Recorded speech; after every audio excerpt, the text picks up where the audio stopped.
నేను ఆంధ్రప్రదేశ్లో రాజకీయం చేసినంత కాలము కూడా వైఎస్ఆర్ ఫ్యామిలీ వెంబడే ఉంటాము, వైఎస్ఆర్ కుటుంబంతోనే ఉంటాము. దిస్ ఈస్ ఇప్పటి నుంచి కాదు, మేము 35 సంవత్సరాల నుంచి కూడా ఆ ఫ్యామిలీ, ఆ కుటుంబం వెంబడే ఉన్నాము. ఎటువంటి పదవులు లేనప్పుడు ఉన్నాము, వాళ్ళ కష్టాల్లో ఉన్నప్పుడు ఉన్నాము, ఇబ్బందుల్లో ఉన్నప్పుడు ఉన్నాము. ఎల్లవెల్లా ఆ కుటుంబానికి తోడుగా ఉన్నాము. ఈరోజు వాళ్ళ కుటుంబంలో ఉన్న వాళ్ళే పక్కకు పోయినారు తప్ప మేము ఎక్కడికి పోలేదు. సో మేము ఎక్కడికి పోవటం లేదు. I will be with YSR party only. So దానికి ఎటువంటి ఇది లేదు. సో మనకు చేతనైనంత వరకు కూడా వైఎస్ఆర్ కుటుంబానికి తోడుగా అండగా నిలబడాలనేది మన ఆలోచన. సరే, వాళ్ళలో ఎక్కడైనా కానీ ఏదైనా తప్పు చేసిన జరుగుతున్నా, ఇంకోటి జరుగుతున్నా చెప్పడం మన బాధ్యతగా చెప్పడం, కానీ అంతకుమించి వేరేదేం లేదు. సో బేసిక్గా గెలుపు ఓటములు వీటి గురించి కంటే కూడా మనం నమ్ముకున్న వాళ్ళకు అండగా ఉండాలి అనేది నేను మొదటి నుంచి నాకున్న భావన. సో నేను యాక్చువల్గా బేసిక్గా పాలిటిక్స్లోకి వచ్చినది కూడా అదే విధంగా. నా సినారియో కూడా తెలుసు, పొలిటికల్ సిస్టంలోకి ఏ విధంగా రాజకీయాల్లోకి రావడం. మా నాన్న అంతా దూరం పెట్టినది మమ్మల్ని అందరినీ రాజకీయాలకు.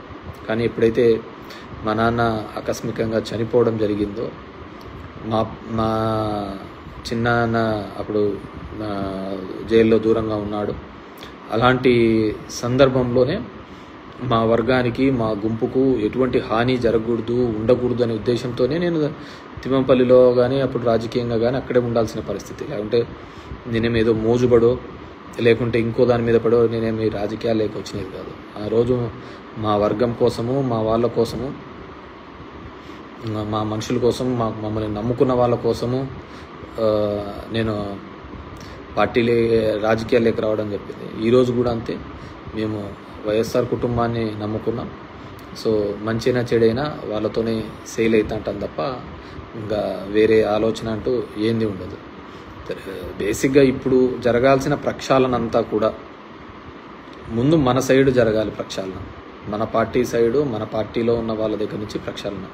ఎందుకంటే తిన్నింటి వాసాలు లెక్కబెట్టే దరిద్రమే ఎక్కువగా ఉంది. ఇక్కడే అనుభవించి, ఇక్కడే సంపాదించి నిందలు వేసి వెళ్ళిపోయే వాళ్ళే ఎక్కువగా తయారైనారు. సో కాబట్టి ముందు ఇది ఫిల్టర్ చేసుకుంటే శత్రువుతో పోరాడచ్చు. సో ముందు మన దగ్గర ఉన్న ఎదవల్ని తరిమి కొట్టి, మన దగ్గర ఉన్న మోసం చేసే వాళ్ళను తరిమి కొట్టిన తర్వాతనే మనము శత్రువు మీద ఈజీగా కొట్లాడచ్చు. సో ఎందుకంటే ఇప్పుడు నేను నా అబ్జర్వేషన్లో బాగా నేను గమనిస్తున్న విషయం, ఎన్నో ఏండ్లుగా ఉండి మనల్ని నమ్ముకొని బాగుపడి ఉంటారో, లాభపడి ఉంటారో. ఎవడైతే బాగుపడి ఉంటాడో, ఎవడైతే లాభపడి ఉంటాడో, ఎవడైతే దొంగవి చేసుకుంటాడో, ఇట్లాంటి వాళ్ళే భయపడి తొందరగా పోతూ ఉంటారు అనమాట, తట్టుకోలేక. మనం అన్నీ పర్ఫెక్ట్గా ఉన్నామనుకో ఎటువంటి దానికి భయపడక్కర్లేదు. సరే, కొన్ని ఇబ్బందులు అనేది తప్పవులే, ఖచ్చితంగా మన మీద కొన్ని ఇబ్బందులు పెట్టే కార్యక్రమం చేస్తూ ఉంటారు. అలాంటివి చేసినప్పుడు కూడా మనం గట్టిగా నిలదొక్కుని నిలబడితేనే మన కెపాసిటీస్ పెరుగుతూ ఉంటాయి. మనము సమస్య ఉంది కదా అని అటువైపు బెండ్ అయినామనుకో ఇంకేముంటుంది, నీ యొక్క నువ్వు ఎంత స్టేబుల్, ఎంత స్టాండర్డ్ అనేది ఎవరికి అర్థం కాదు కదా. సో నేను మొదటి నుంచి అంతే, మనం ఎప్పుడైతే క్లిష్టమైన పరిస్థితులలో ఉన్నామో అట్ దట్ టైమే మనము ఖచ్చితంగా టఫ్గా నిలబడాలి. మనం నమ్ముకున్న వాళ్ళ కోసం నిలబడాలి, మన నమ్మిన సిద్ధాంతం కోసం నిలబడాలి. సో ఏదైనా కానీ ముందు పార్టీలో ప్రక్షాళన చేసే దిశగా కూడా జగన్మోహన్ రెడ్డి గారు ఆలోచించి ముందు ఆ కార్యక్రమం చేస్తారని అనుకుంటున్నాను. ఎందుకంటే అది అయ్యిందనుకో మిగతాది ఆటోమేటిక్గా నమ్మకస్తుల్ని ముందు పెట్టుకుంటే తర్వాత మిగతా వాళ్ళతో మనం ఎప్పుడైనా యుద్ధం చేయొచ్చు, ఆ యుద్ధం ఎప్పుడైనా జయించవచ్చు. సో ఎందుకంటే నాకు అనుభవంలో ఈ ఎలక్షన్స్ నాకు పెద్ద లెసన్స్. నేను 2014లో ఓడిపోయినా కానీ, 9లో గెలిచి 14లో ఓడిపోయినా కానీ నాకు అంతగా అనిపించలేదు. కానీ ఈ 24 ఎలక్షన్స్ చాలా మటుకు నా వల్ల బాగుపడిన వాళ్ళు ఏదో ఒక నింద చేసి తప్పించుకొని పోవడమో లేకుంటే వేరే చూడండి, నాకు నిజంగా ఇది జరిగింది. సో నిజంగా బాధించబడ్డాను. సో ఇలాంటి గాడిదల కోసమా మనం ఇంతగా చేసినది అని నా దగ్గర ఉన్న కొంతమంది నాయకుల్లో చేసిన పనికి బాధించబడడం జరిగింది. End of the day we have to see public దానిలోకి మనం మంచా ఇది మంచా అనేది రాబోయే 4 ఏళ్లలో తేలుతుంది, end of the day elections రూపంలో. కానీ I request our party president Jaganmohan Reddy గారు డెఫినెట్గా తిరుమలకు వెళ్ళి అక్కడ ముక్కొని వచ్చి బయట ఛాలెంజ్ని స్వీకరించి చంద్రబాబుకు ఒక పెను ఛాలెంజ్గా చేస్తే డెఫినెట్గా కూడా మీ మీద పన్న నింద అది ఒక్క జగన్మోహన్ రెడ్డి మీద పన్న నింద కాదు, పార్టీ మీద పన్న మన ఆలోచన విధానం మీద పన్న నిందగా భావిస్తున్నాం. కాబట్టి డెఫినెట్గా ఆ విధంగా ముందుకు వెళ్తే బాగుంటుందని చెప్పేసి కోరుకుంటున్నాను. అండ్ ఎందుకంటే మనం ఈ 10 ఏళ్లలో మనం భరించినది, మనం చేసింది చెప్పుకోలేకపోయినా చెప్పింది చేసినది ఎవడే కానీ ఈ దేశ చరిత్రలో రాజకీయాల్లో ఎవరే కానీ చెప్పిన హామీల కోసం మేనిఫెస్టోల కోసం పరితపించిన వాడు పనిచేసిన వాడు ఎవడు లేడు, ఒక జగన్మోహన్ రెడ్డి డెఫినెట్గా. కానీ మామూలుగా అందరికీ అదేదో చెప్తున్నాను కదా, నిజం నోరు దాటే లోపల అబద్ధం ఊరంతా చుట్టేసుకొని వచ్చింది, కొంపంతా కొల్లేరు చేసింది. సో డెఫినెట్గా we're hoping for the best in the గవర్నమెంట్లో కానీ ఏది. సో అనవసరమైన నిందలు రూమర్స్ కూడా నమ్మద్దని చెప్పేసి ప్రజలకు అందరికీ విజ్ఞప్తి చేస్తున్నాను.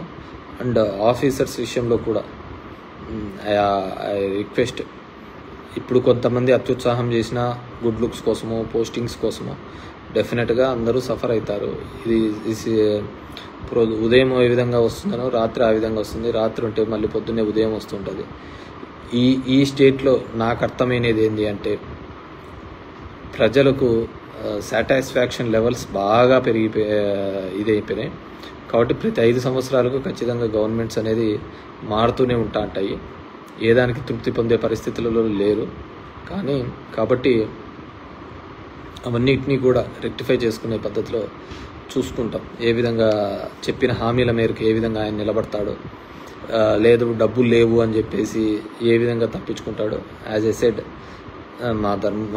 ఒక సంవత్సరం వరకు కూడా నేనైతే పథకాల గురించి దీని గురించి మాట్లాడాను. 1 year తర్వాత ఖచ్చితంగా ప్రజాక్షేత్రంలో నిలబడే ప్రజలకు అండగా నిలబడి చెప్పిన హామీలు ఏంటివి, వాళ్ళకు రావాల్సిన ఇది అని చెప్పేసి